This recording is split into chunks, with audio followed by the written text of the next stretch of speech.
जय हिंद दोस्तों, मेरे चैनल सोल्जर स्पीक में आप सभी का स्वागत है। फौजी बोलता है और फौजी जब बोलता है तो दो टूक बोलता है। आज बात सीजीआई चंद्रचूड़ को लेकर, सीजीआई डीवाई चंद्रचूड़। दरअसल पिछले कुछ दिनों से हम देख रहे हैं कि लगातार सीजीआई चंद्रचूड़ को ट्रोल किया जा रहा है और ये ट्रोलिंग उस दिन से ज़्यादा बढ़ गई है जब से सीजीआई ने सो मोटो लेते हुए मणिपुर को कड़ा संज्ञान लिया था और प्रधानमंत्री मोदी बीजेपी की हुकूमत को साफ संदेश दिया था कि अगर आप मणिपुर के ऊपर कोई एक्शन नहीं ले सकते, देश की महिलाओं की सुरक्षा के लिए कोई एक्शन नहीं ले सकते, तो फिर मुझे एक्शन लेना होगा, मुझे बोलना होगा। उसी दिन से सीजीआई को लगातार ट्रोल किया जा रहा है। कई दिनों तक तब से लगातार ट्विटर के ऊपर जो है सीजीआई के लिए गलत बातें लिखी जा रही हैं। ये दिखाने की कोशिश की जा रही है कि सीजीआई ने सो मोटो का जो बयान लिया वो गलत है। मणिपुर के साथ साथ लोग सीजीआई को बिहार, वेस्ट बंगाल या फिर राजस्थान के मामलों में कटघरे में खड़े करने की कोशिश कर रहे हैं। दरअसल सीजीआई का एक खौफ है, सीजीआई चंद्रचूड़ का एक खौफ है, चीफ जस्टिस ऑफ इंडिया का एक खौफ अंधभक्तों के अंदर दिखाई पड़ता है दोस्तों। खासकर तब से जब से सीजीआई चंद्रचूड़ के दो अहम फैसले बीजेपी को तगड़ी चोट पहुंचा चुके हैं। लेकिन आगे कौन से वो फैसले हैं जिनको लेकर ये अंधभक्त डरे हुए हैं, उसके ऊपर भी मैं आपको बताऊंगा। लेकिन पहले उन फैसलों को सुन लीजिए जहां पर सीजीआई ने मोदी सरकार की पोल खोल के रख दी थी। पहला फैसला, जब महाराष्ट्र में सरकार गिराई गई उद्धव ठाकरे की और शिंदे सीएम बन जाते हैं, उस वक्त जो गवर्नर की भूमिका थी वो संदिग्ध थी, वो संविधान के मुताबिक नहीं थी, ये सीजीआई ने साफ कहा था। एक बड़ा झटका जो है उस वक्त मोदी सरकार को लगा। और दूसरा, जो मोदी सरकार लगातार अपने राइट हैंड यानी कि ईडी के चीफ को विस्तारवाद दिए जा रहे थे, उस विस्तारवाद पर रोक लगाई, सर्विस के विस्तारवाद पे, और कहा कि आपको 31 जुलाई को रिटायर होना होगा और ज़्यादा विस्तार आपको नहीं दिया जा सकता। माना जाता है कि ईडी के जो चीफ हैं वो प्रधानमंत्री मोदी के राइट हैंड हैं, खासकर उन राज्यों में जहां विपक्ष की सत्ता है। पर ये फैसले हो चुके हैं, लेकिन अब वो कौन से फैसले हैं जिनकी वजह से उनको ट्रोल किया जा रहा है और निशाने पे लिया जा रहा है और ये दिखाने की कोशिश की जा रही है कि सीजीआई संविधान से नहीं बल्कि बीजेपी के खिलाफ फैसले दे रहे हैं। ये ट्रोलिंग जो है ज़्यादातर जो बीजेपी के ट्रोलर्स हैं, जो अंधभक्त हैं, वो इस काम में लगे हुए हैं। लेकिन उनको डर किस बात का है?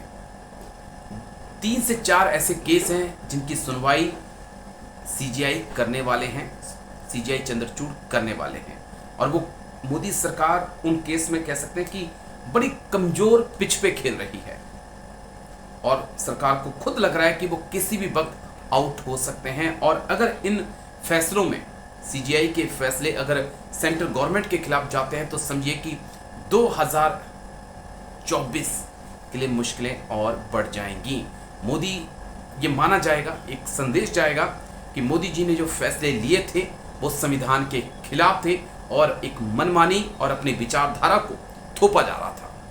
लेकिन वो फैसले हैं कौन से दोस्तों? पहली बात करें तो पहला फैसला जो है वो मणिपुर को लेकर सरकार, सीजीआई जो है, सुप्रीम कोर्ट जो है वो सुनवाई कर रहा है।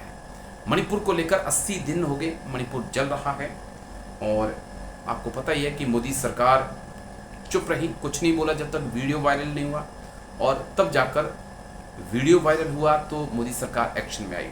अब सीजीआई ने, अब सुप्रीम कोर्ट ने ये देखना है कि क्या सेंटर की कितनी गलती है, राज्य की कितनी गलती है, क्या वाकई में राज्य जो है वो सेंटर तक इंफॉर्मेशन नहीं पहुंचा रहा था, क्या ये नहीं बताया जा रहा था कि क्या कुछ मणिपुर के अंदर हो रहा है, और अगर बताया गया सेंटर को तो फिर सेंटर ने नज़रअंदाज क्यों किया गया, क्यों किया? दरअसल जो सेंटर होता है, केंद्र जो होता है, वो एक पिता के समान होता है। वो उस जो अपने राज्य एक बच्चे के समान होते हैं जिसके साथ कोई भेदभाव नहीं किया जाता, चाहे वो किसी भी पार्टी का शासित राज्य हो। लेकिन यहाँ पर तो डबल इंजन वाला काम हो गया है कि अगर आप डबल इंजन सरकार दोगे तो फंडिंग मिलेगी, नहीं तो हम चावल भी नहीं देंगे। तो इसको लेकर बातचीत होगी, मणिपुर पे सुनवाई होनी है, जिसको लेकर मोदी सरकार की टेंशन है। दूसरा एक मुद्दा दोस्तों जिसकी बात मैं करूं तो वो 4 अगस्त का है, राहुल गांधी। इस वक्त मोदी सरकार सिर्फ 2 इंसानों से बहुत ज़्यादा परेशान है। उन 2 इंसानों में जो है एक राहुल गांधी हैं और दूसरे CGI DY चंद्रचूड़ हैं।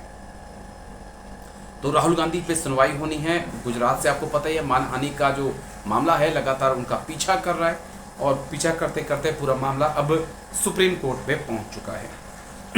CGI क्या कुछ कहते हैं, अदालत क्या कुछ कहती है, ये तो आने वाला वक्त बताएगा।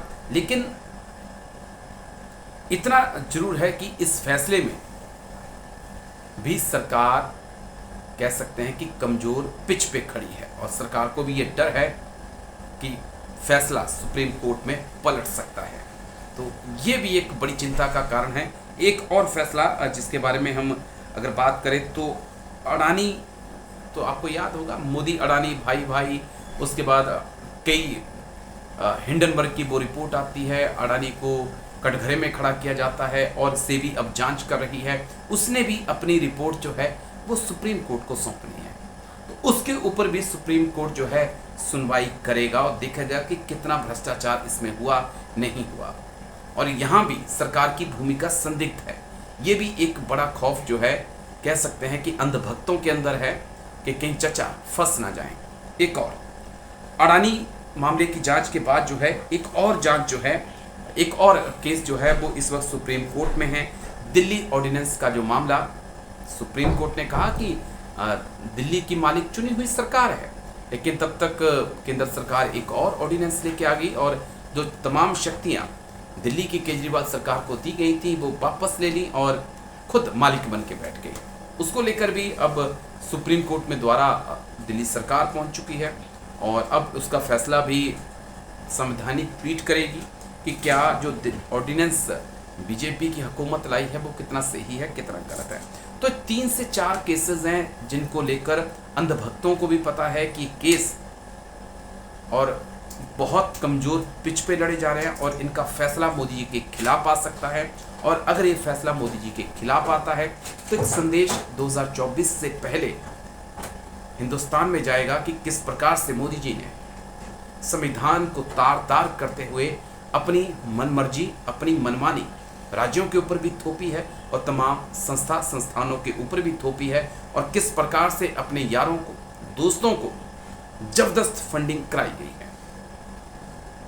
तो ये वो कुछ कारण है दोस्तों जिस कारण मोटे मोटे मैं कारण जो समझ पाया हूं कि क्यों CGI चंद्रचूड़ को लगातार पिछले 4-5 दिन से ट्विटर पर ट्रोल किया जा रहा है, क्यों उनके लिए इस प्रकार के अपशब्दों का इस्तेमाल किया जा रहा है। दरअसल एक ईमानदार जज की इस देश को नीड थी, क्योंकि हमने इस देश में सुप्रीम कोर्ट के जजों को, किसी को हमने राज्यपाल बनते हुए देखा है तो किसी को राज्यसभा जाते हुए भी देखा है।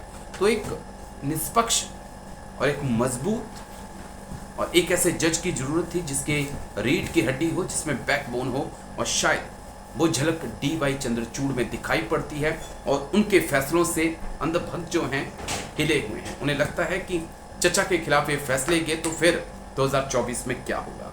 2024 का फैसला जनता करेगी और जनता देख भी रही है कि मणिपुर में क्या हो रहा है और महंगाई के कारण किस प्रकार के हालात देश के बने हुए हैं।